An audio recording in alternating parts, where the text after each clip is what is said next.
Okay.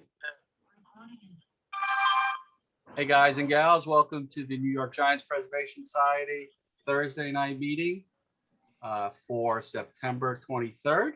Tonight we have Mike Hauser, the great nephew of George Burns, one of the New York Giants better players in the 20s. Who's ever listened to the Giant game, you got to shut it off because it's rude. All right, I'm sorry. We got a speaker here, and you know. Anyway, or mute your yeah, just mute the game, that's all. You know, we're all interested, of course. Just a couple of housekeeping notes.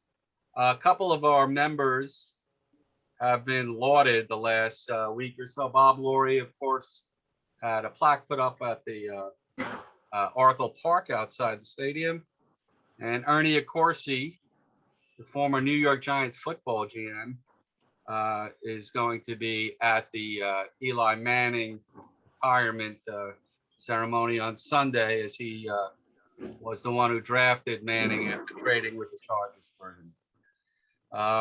I'll be speaking to Josh Prager tomorrow to see if we could make some kind of arrangement for a new guest spot shortly. As far as October goes, I'm letting everything go until we know what's going on with the Giants and dates and stuff, and don't want to play with the baseball gods and have you guys not show up here, because I wouldn't show up either if the Giants are playing on a night game. So I renewed our Zoom membership, so we're good for another year.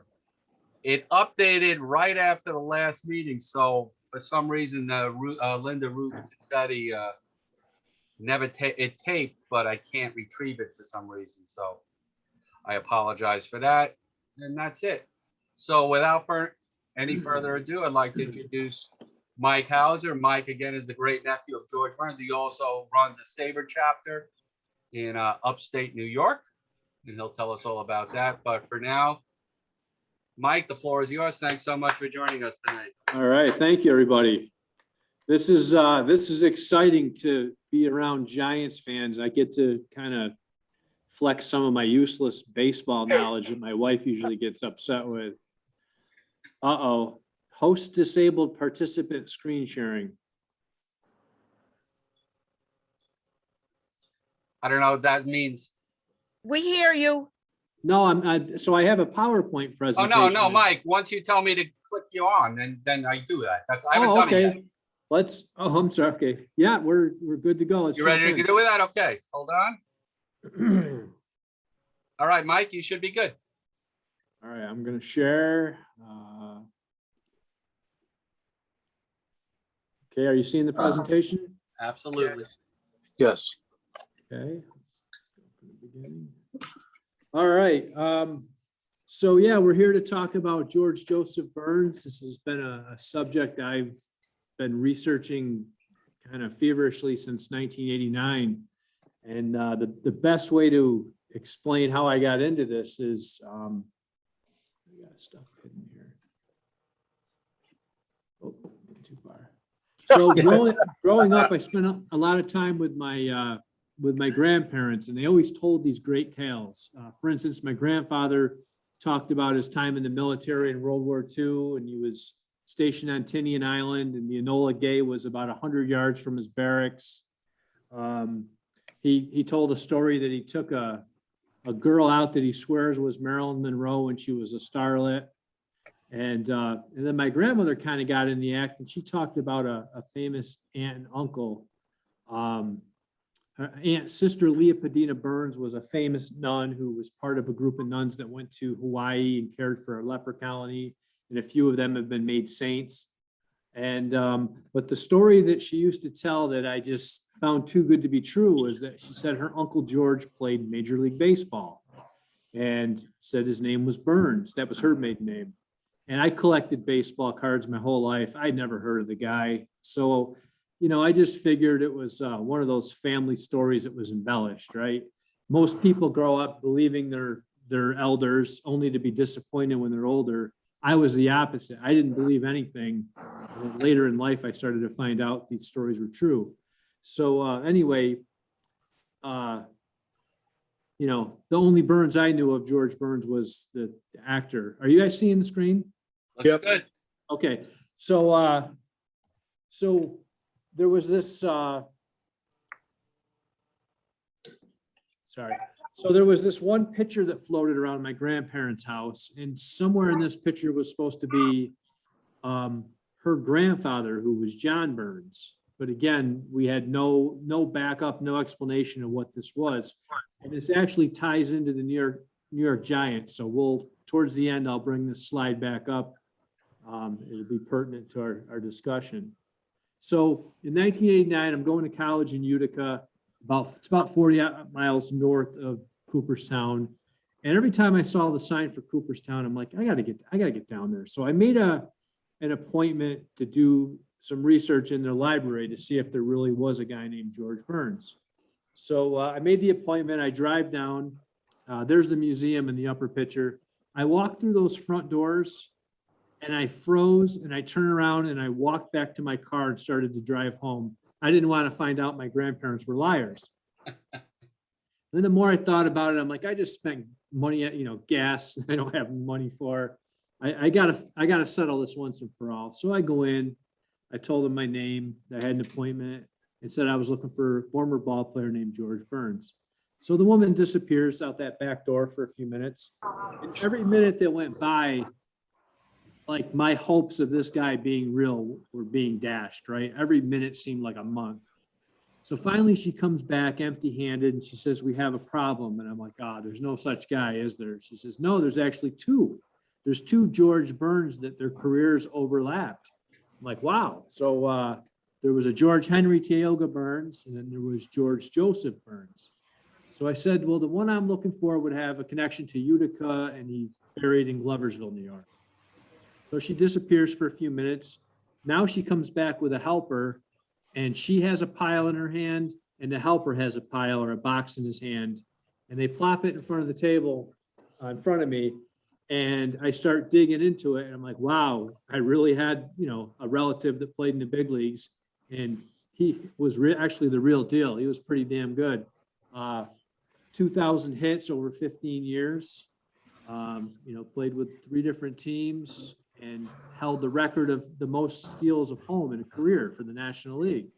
So I have asterisks on there because these numbers and rankings have changed since 1989. So anyway, to say that day changed my life is an understatement. It's just set me off into so many different directions and so many really cool things that I would have never touched. So now I'll talk about his career, and the best way to do it is I'm not going to get real detailed on his upbringing, but it's a cool story. Kind of one of those stories of being in the right place at the right time. So was born in Utica in 1889, but he grew up in Little Falls and St. Johnsville, which are, again, about 45, 50 miles north of Cooperstown. There's a picture of him as a youngster delivering papers. And then this photo that shows Quintet, that's actually the underside of a cigar box. So, we joked about George Burns, the comedian who was known for a cigar. Well, this Burns family, no relation, we were famous for making cigars. We made, John Burns was a cigar maker. So that's George in the upper right, and then my grandfather in the upper left. So George Burns quit school at the age of 16 to go work for the family business as a cigar maker, and he also ran pool halls. So he never played high school baseball, ever, but he did play on some local town teams. This is 1908 team, St. Johnsville. So he would have been 18. So he's playing with, these are guys that are all much older than him. So here's where some luck comes into place. He goes to a New York State League game in Utica with his dad in 1909, just to go watch. And early in the game, the catcher gets injured and he has to come out of the game, and the backup catcher never showed up that day. So they were really in trouble. They didn't know what they were going to do. And there was a politician in the crowd that knew the Burns family and knew the legend of how good young George was on, on the local sandlots. And he was a catcher and a pitcher because he liked to be involved in the action as much as possible. So he went over and talked to John Burns and says, what do you think about, would you sign a release to let your son come into play? So he signed off on it. He jumps in and he did very well behind the plate. He threw out 2 runners and caught 7 fly balls. They signed him to a contract that day. So he went to the game, bought a ticket to go watch the game, and ended up playing. So he played the rest of the 1909 season with Utica, 74 more games. He did so well that they brought him back and signed him again for 1910. He gets into 113 games. And then coming into the 1911 season, which might have appeared as bad luck at first, the manager, they had a new manager. So the old manager that really liked him and knew what he did for them was gone. And the new manager brought his own catcher in. So Burns was kind of SOL. So he's riding the bench at the beginning of the season, and a little bit more luck comes into play when the center fielder gets hurt. So the manager asked him if he'd ever played outfield, and he said no. He goes, well, would you be willing to give it a shot?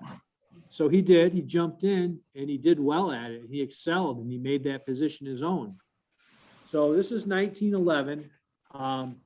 That same year, are you guys familiar with the name Sadie McMahon? He was a big-time scout for the Giants under McGraw. So he was a former player who had some injuries, and McGraw had seen firsthand. He knew that he had a lot of knowledge and, kind of as a scout, as some picking talent. So McGraw hired him in 1911 and said, all right, I'm sick of giving tryouts and wasting my time running dozens of players through here every week to try to find somebody. Your job is to go out and scout the country, and I want you to bring me back a surefire talent that I don't have to train, I don't have to evaluate. I want to get him on my bench. So he spent 5 months traveling the country, and I don't know what traveling the country means back in 1911. Was it the East Coast? Was it Northeast? But he spent 5 months scouting, and he came back. He found Burns in Utica. So he went back to McGraw and said, I've scoured the country for 5 months. I've only found one bona fide prospect for him. His name is George Burns. So he said, he said, I will personally bet on him that he's the real deal. So based on that, the Giants purchased his contract from Utica for $4,000, highest ever paid at that time for a New York State League player. And Burns goes down to the end of the season with the Giants. So he's the little tiny guy in the back row in the middle, 5'7", 160 pounds. So McGraw told him, you're not going to get in much, be patient, kind of follow me around the dugout and just watch, listen, and learn.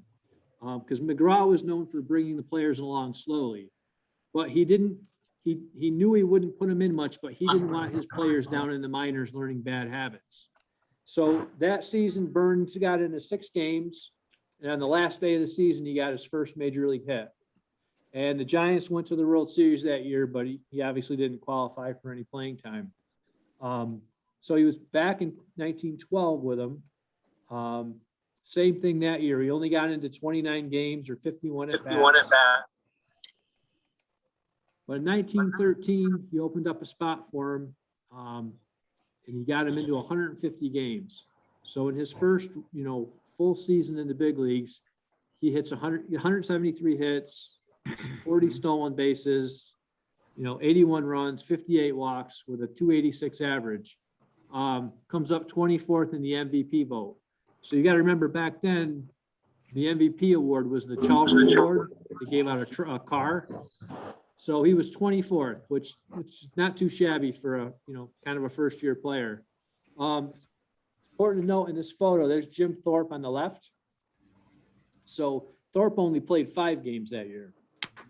So there's some stories I found where Thorpe was like a big strapping athlete, obviously, right? Played pro football, pro baseball, Olympic pentathlon champion. So Burns, being as little as he was really strong, and everybody would challenge Thorpe to wrestling in the locker room.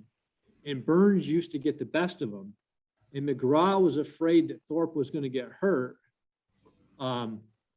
So rather than coming down on Burns because he liked him, he threatened the whole team. Anybody caught wrestling or roughhousing with Thorpe's going to be thrown off the team. So 1914, again, 154 games, and he leads the National League in runs scored and stolen bases. And he finishes fourth in the MVP voting. And what made him so good on the base paths is he could do a flawless hook slide from either side of the bag. So, you know, here he's coming in with his left foot. So that's what you would use to slide home. You know, obviously, or sliding off your opposite foot if you're going in the second. But he could do a flawless hook slide from either side of the bag. So from 1911 to 1921, his first 10 years, all with the Giants, he led the National League in 26 different offensive categories. And the categories I picked were all the ones on Baseball Reference that they chart if you go to his page. So plate appearances, at bats, runs created, times on base. He really made a name for himself as a leadoff hitter. And then on the same side, he was a really good defensive, played mostly left field. And, you know, the left field at the Polo Grounds was known as the Sun Field. And he had a few things going for him. If you look at the hat he's wearing, most of the hats looked like that back then, the really short brims. He created one with a long, like duck-like brim, and he had sunglasses affixed to the underneath of them. I don't have any photos of that, but he used that to really learn how to battle the sun out there. He also became proficient in the sound of the ball off the bat. He could listen to the sound, turn his back to home plate and run to that spot, turn around, and the ball would meet him. So that helped him kind of conquer the sun. And then he invented the trap play. Because he was such a good outfielder, you know, the runners wouldn't run knowing he was going to catch the ball. They would hold off. And he started picking up on that. So one day, a short ball was hit out to him. He purposely let it drop in front of him, fired it into second, back over to first, and double play. So he became proficient at that, the trap play. And then he led the National League in 19 different defensive categories over those 10 years. Put outs, assist, double plays turned as an outfielder. I'm having a hard time seeing the top part of my screen. You guys seeing the whole screen okay? Yeah. Yep. Beautiful, great. Yeah, something's blocking it on my side. So 1929, so he was in the World Series with them in what, 13 and 17, and, you know, didn't do anything extravagant. The Giants lost both of those. So they're back in the World Series against the Yankees. Now, this is the Yankees' first time ever in the World Series, and Babe Ruth's playing for the Yankees. So this is his first World Series as a Yankee. So Burns has a really good series. He plays in all 8 games. So remember, back then it was the best of 9 series. 11 hits, which was the most hits of any player in the series, both teams. Batted .333. But the one thing, and I'm twisting this a little bit to my favor to embellish the story, but I always found it kind of cool that it's Babe Ruth's only World Series, or first World Series as a Yankee, and he hits 1 home run, right? It could have technically won the game 4, but Burns came up in the 8th inning and had a bases clearing double to bring in 2 runs. So his 2 runs trumped Babe Ruth's 1 home run. And that was also the first home run ever hit by a Yankee in a World Series.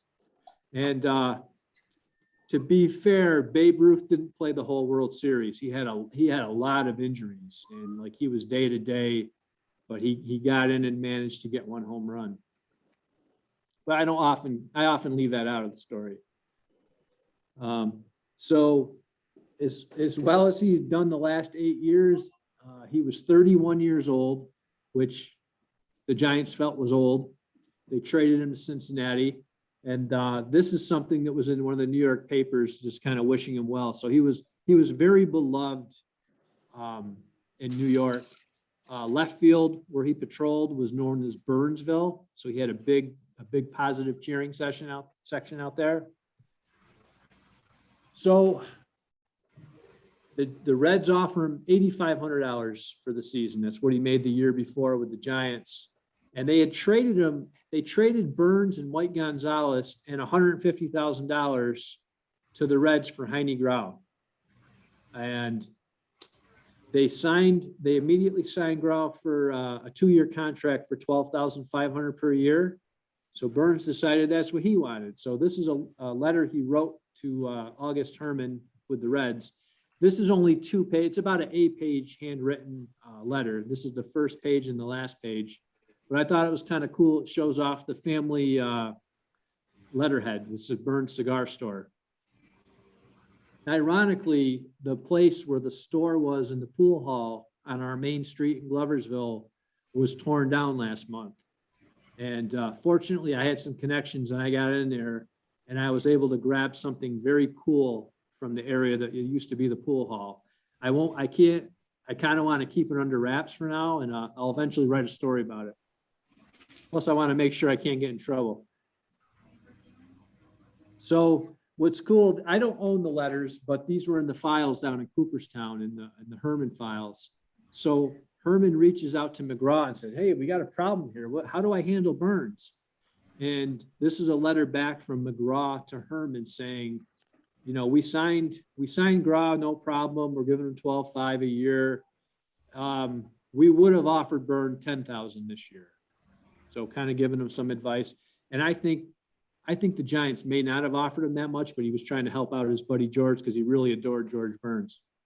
So Baseball Reference says he made $8,500 that year, but this letter from the Reds to Burns referenced $9,000, like that was their offer. So I'm guessing that's what they ended up eventually settling on with him. So before he heads off to Cincinnati for spring training, February of 2022, I don't know if you guys have ever heard of the Kenwell Glove Company. They Yes. Lou Gehrig used to endorse them, and they had, you know, dozens of Hall of Famers using their gloves. Well, that company was started right here in Gloversville, where I live, before it moved to Utica. So they had Burns come to the factory and spend a whole day there on February 10th, 1922. And he went from station to station with the art, you know, kind of the artists and craftsmen, and created a perfect glove to his liking. And they ended up, this is the glove. And this actually turned up a few weeks ago. Somebody sent this to me, this photo. This is a really, like, probably one of the best existing copies of it. Because I have one I'll show after if we do a show and tell that's all dried up and brittle. But they marketed these across the country. So goes on to play for the Reds. Now the Giants purposely don't raise the 22 championship flag or pennant. You know, normally they would do that opening day. They waited till June 10th, 1922 to do that because that was going to be the first time the Reds came to town to play. And they respected George so much, and he was very gracious in the trade and, you know, didn't burn his bridge. They wanted him there to be part of that flag raising because he was an integral part of them winning. So June 22, they have it. There's a cool family story that my great grandfather and his dad were on the mom were on their way to the stadium for this, and they were running late and they were speeding and they got pulled over. And when they told the cop, they were up around Kingston, and when they told the cop who they were, he gave them a police escort the rest of the way down to the Polo Grounds. So so it was George Burns Day, and he led the Giants out to the center field or wherever the flagpole was, and he's the one that raised it, which I thought was a pretty cool tribute. There's a photo of Landis was there, and Landis gave him high praise. You know, what a quality person and the integrity he had. And he presented him with a diamond encrusted watch. And if you look at this photo, he looks miserable, doesn't he? but he actually really liked Burns. And then this photo on the right is Mrs. Charles Wilson. She was known as the Giants' mom, like the players' mom. So I guess she did a lot of baking and did whatever she could to kind of be like the PTA for the players. And she did that throughout McGraw's reign. Of course, there's McGraw and Burns at that ceremony. One of my favorite photos. So his post-career, after the Giants, he played 3 seasons with the Reds. He kind of proved them wrong for trading him in 22. He put up some huge numbers, some of the best numbers of his career, another 180 hits, 30 stolen bases. Same thing in 23. He led the NL in games played and plate appearances and walks. And in 1923, back then, in order to help the owners make ends meet, so to speak, on road trips, they would often stop and play exhibition games, and the money they raised would help offset the train fare and the hotels and meals for those road trips. So they made a stop in Gloversville, New York, where the Burns family had moved to in 1920. I kind of left that out. They moved to Gloversville and set up that cigar shop. He brought the whole team here in the middle of the season and played our local Elks team as like a fundraiser for some youth organizations. So I do have a slide on that. So yeah, they obviously beat the local team very, very easily. Burns, who wasn't really known for his power. So the ballpark was built here right off of a train track. So some trains pulled up and people were up on top of them out in center field watching, and Burns hit one over all the people standing on top of the train. So that was like the highlight of the day.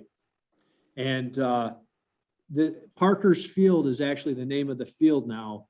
If you guys are interested in some cool history, you want to check out that website. It's now the Gloversville Little League.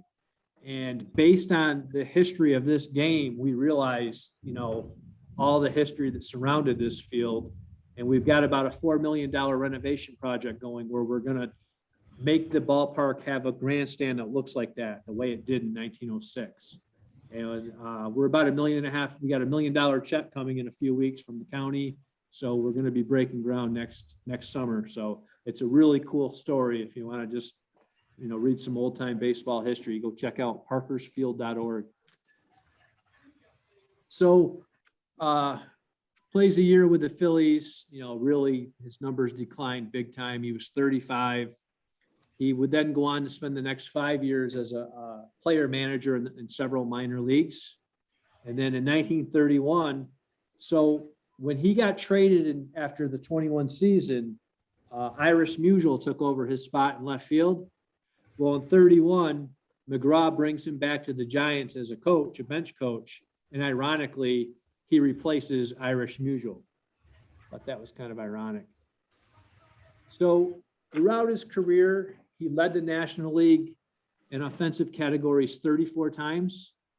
And a really cool stat that I just kind of turned up recently. There's 4 players in history that have led the league in walks and runs scored 5 different seasons.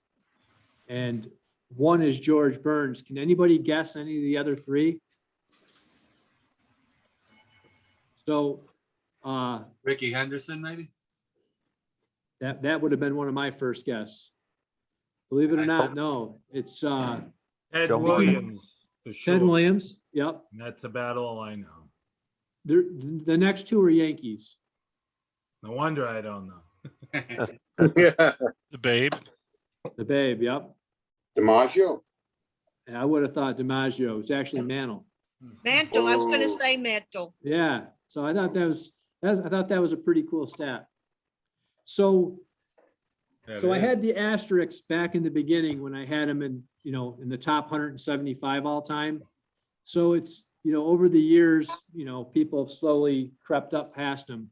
So he's still 248th all time on the all time hit list. And I know it's not top 10 or top 20, but I think that's pretty cool when you It think is. about 20,000 people have played the game at the major league level. I mean, it's top 1%. Tied with Scott Rowland, kind of gives you some perspective on, his numbers. And then, again, he's in the top 200, 250 all time and all sorts of other really cool categories. And he's a little bit higher on stolen bases, 383, 85th all time. And then on that earlier slide, I gave him credit for being the all-time National League leader for steals of home. And well, since then, they had given him credit for 27, and they had given credit to Ty Cobb for 39 steals of home.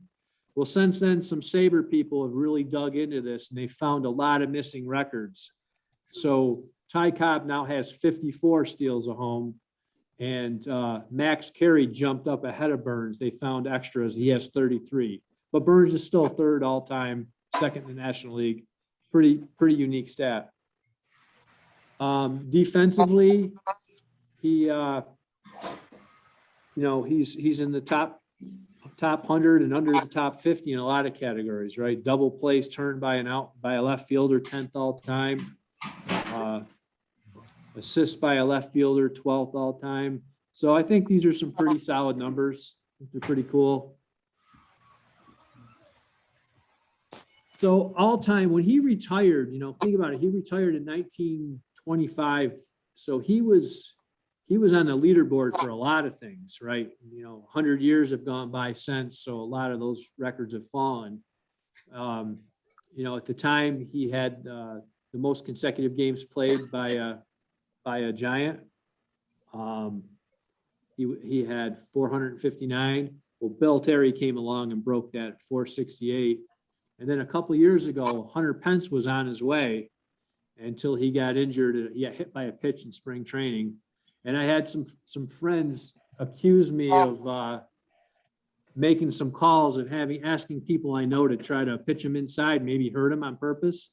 But 20 years ago, I had those kind of contacts. I don't have them anymore. All the people I know have kind of aged out.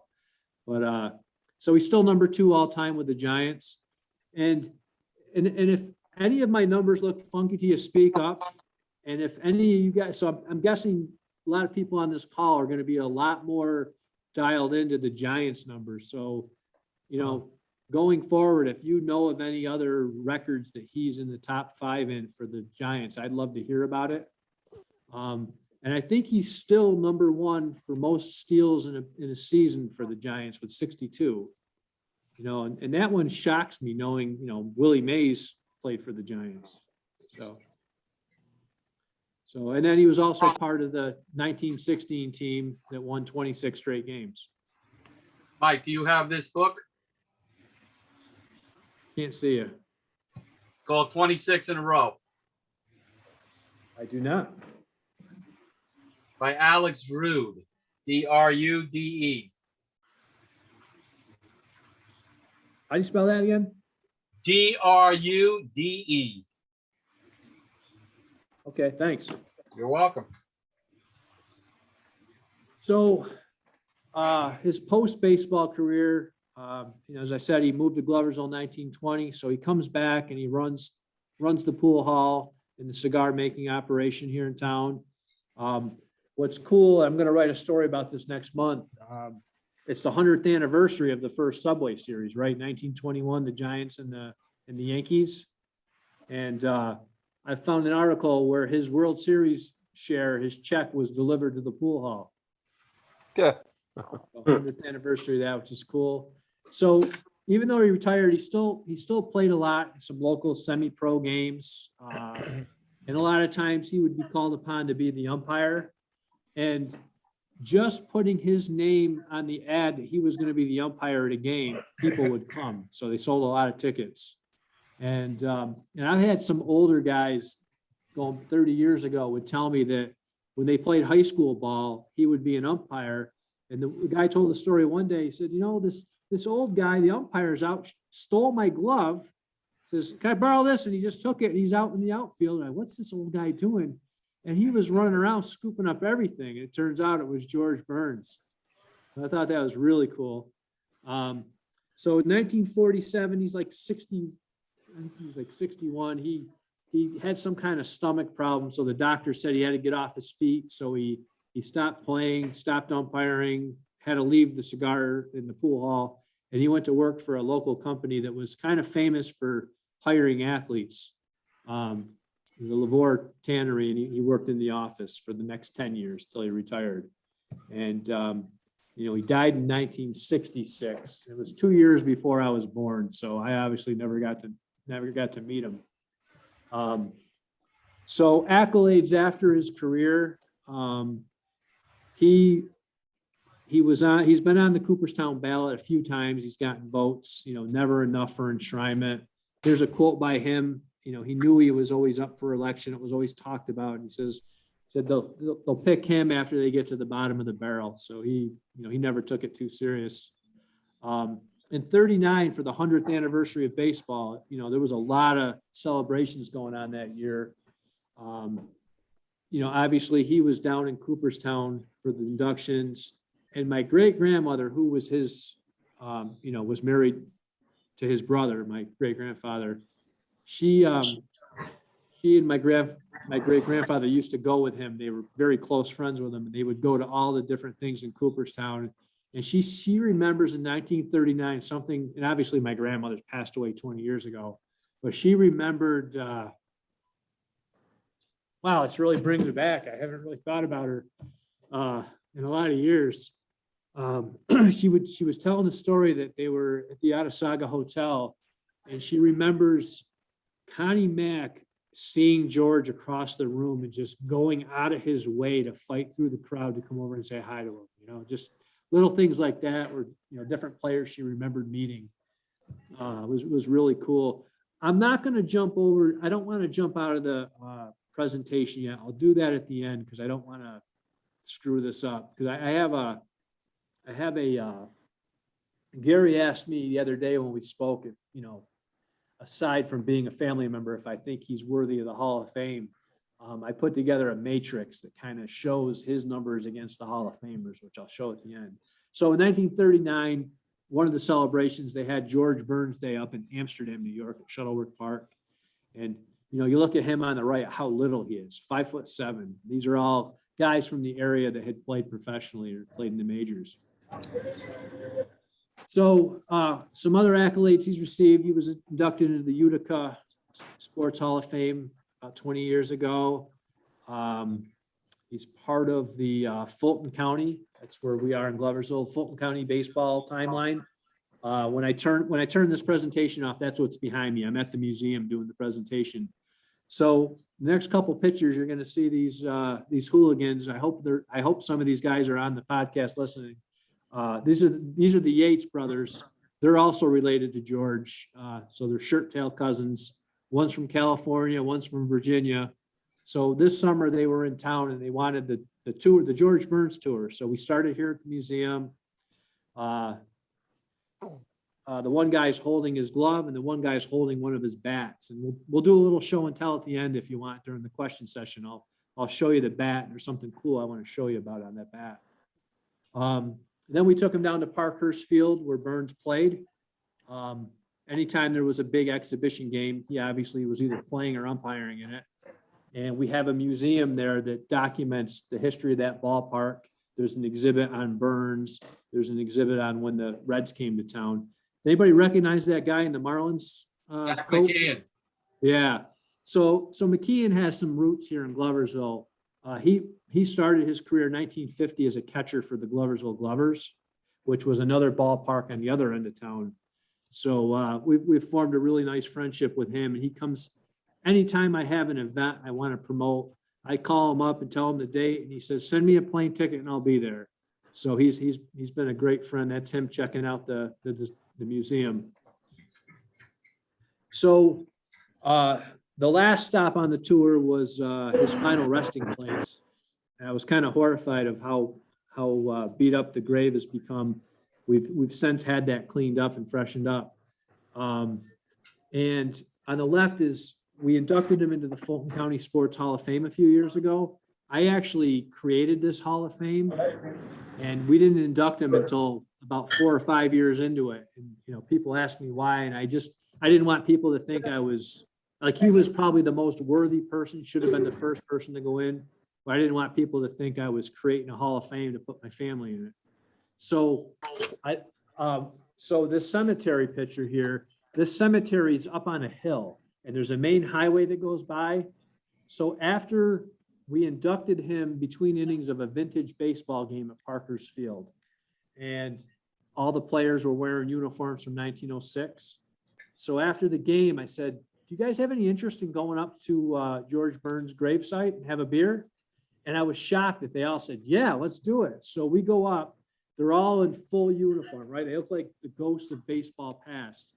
I can only imagine what it looked like to people driving by on the highway, looking up on the hill, and there's these old-time baseball players. So that was a really cool memory. So now we're going to come back to this photo.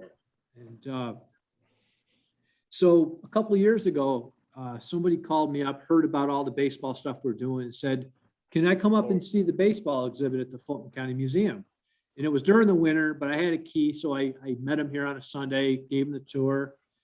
And so it was good karma, because I went through all the effort to do this for him. A few days later, he sends me an email and he says, Mike, were you aware of this? Check this out. He goes, I think this is a family member of yours. Well, that photo, turns out it's John Burns on the lower left. And this is from the Norwich baseball team in 1886, in the Central New York State League. And it turns out that year it was a professional baseball league. So I have another professional ball player. But the really cool thing that I think is going to interest everybody on this call is if you look down at the bottom, the last sentence says, McGraw played his first professional game against this Norwich team. I'm like, wow. So I'm wondering if, you know, my great-great-grandfather played against McGraw in that game. So maybe somebody in this group is a little more knowledgeable on the career of McGraw. So I was kind of ballparking the ages. I think McGraw would have been about 13 in 1886. He's from Truxton, which is, you know, an hour, maybe 2 hours west of Norwich. So it's very possible. So if anybody, you know, going forward, you dig into McGraw, find out if he would have played professionally in 1886. I'd love to know if he played against this particular team this year or just happened to play against the Norwich team. So I thought that was kind of cool. So there's a little homework assignment for everybody. Fabulous presentation. Absolutely. Thanks. So I'm waiting for a question. You know, anybody's gonna say is, you know, is he I any have a relation? question. Did he Yeah. ever get married? He did. And it wasn't Gracie. Yeah, he married. So he initially married a woman from New York who was kind of a socialite. And I think it was a little scandalous, like she was divorced. But he married her, and she was used to the fine high society life of New York City. And when they got married, he brought her to Gloversville, New York. And I think it was a tough haul for her. And she died young, and he remarried. And Marie Jablonski, if you're on this call by any chance, speak up.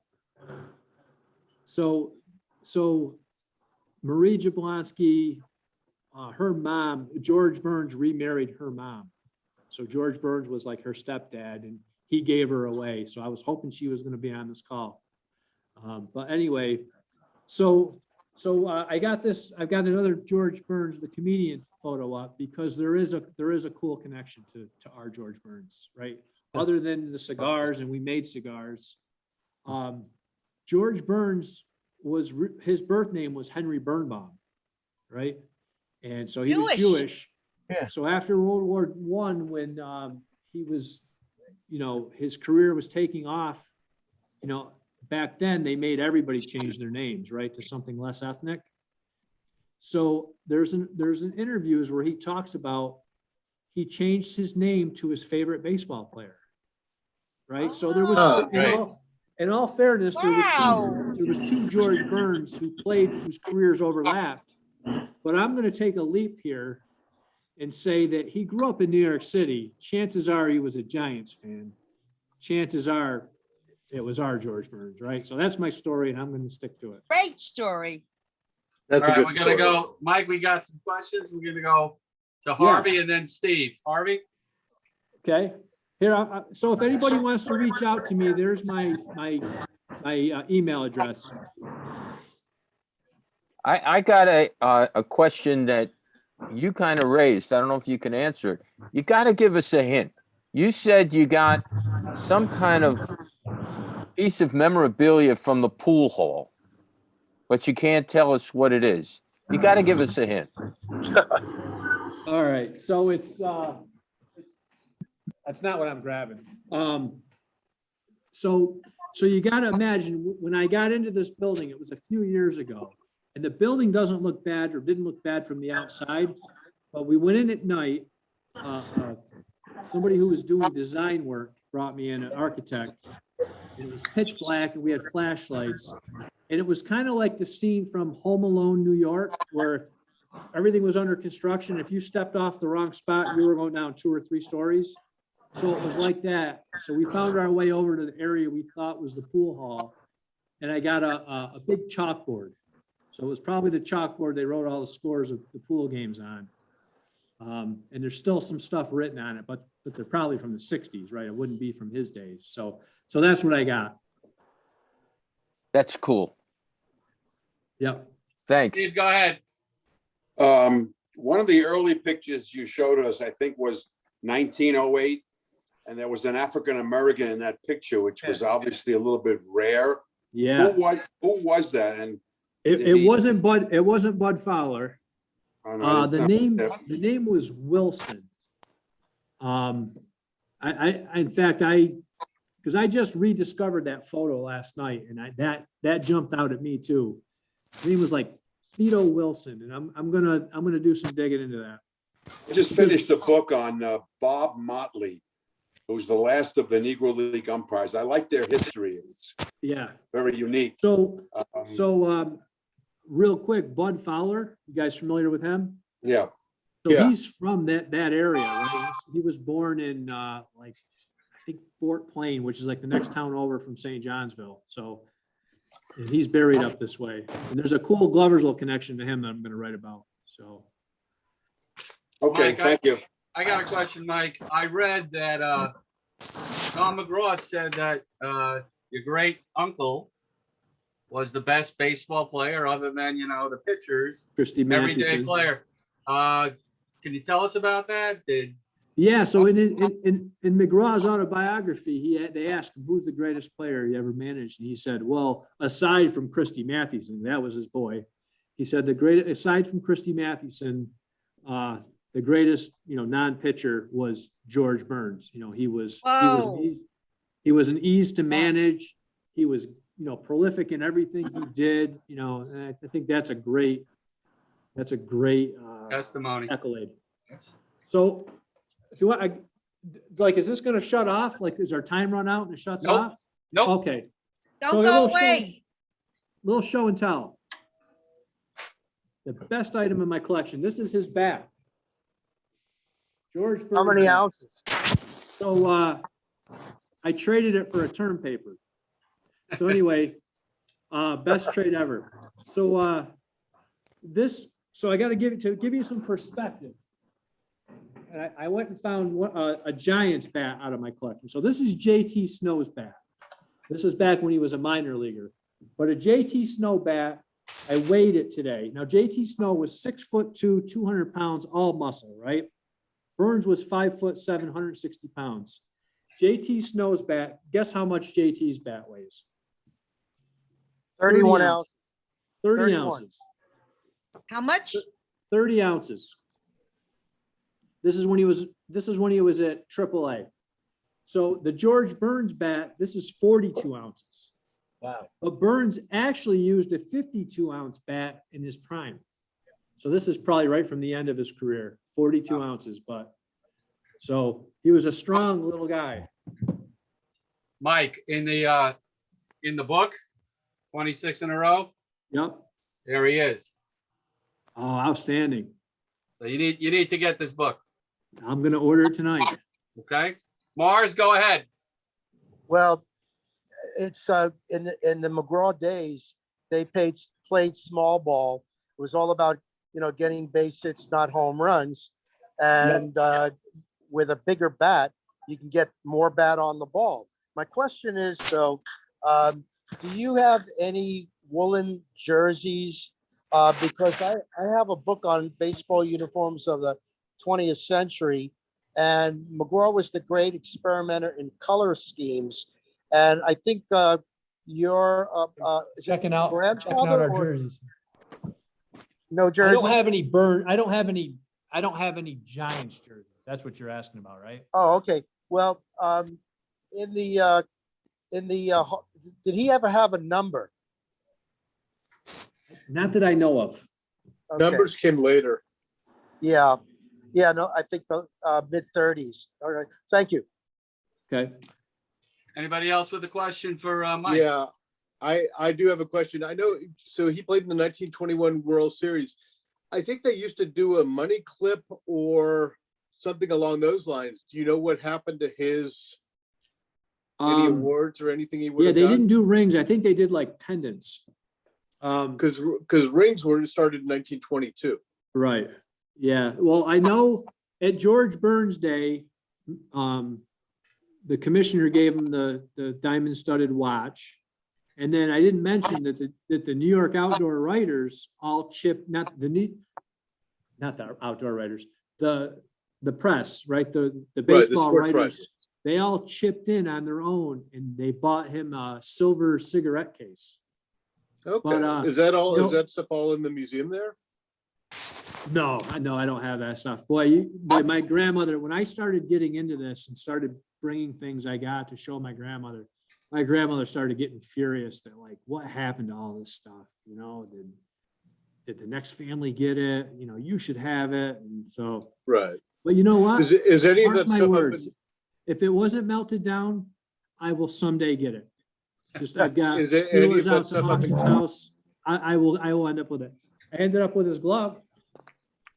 Look at is this any of tiny that stuff up in Cooperstown?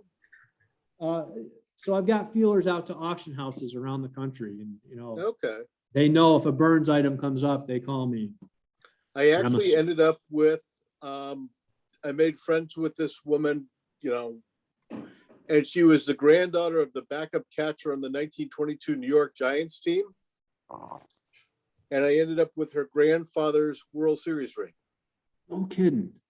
No kidding. Wow. It's awesome. So, Anybody else with a question for Mike? Mike, I got one other thing. If you want to, you mentioned to me privately that you were delving into Doc Yeah, Graham. let me bring, I'm gonna share my screen again. Wait, I kind of cut you off. So you were asking about the Hall of Fame? No, I was saying that you mentioned that in the future you want to do a presentation on Doc Graham, and I think that'll be great next year when we have the Field of Dreams thing again. Yeah. Yeah, I've discovered Doc Graham played at our ballpark here. It's the last known ballpark in the world that we know of that he played on. So I'm trying to, if I've got a second, I want to bring up, having a hard time getting out of here. I want to show you the cool matrix.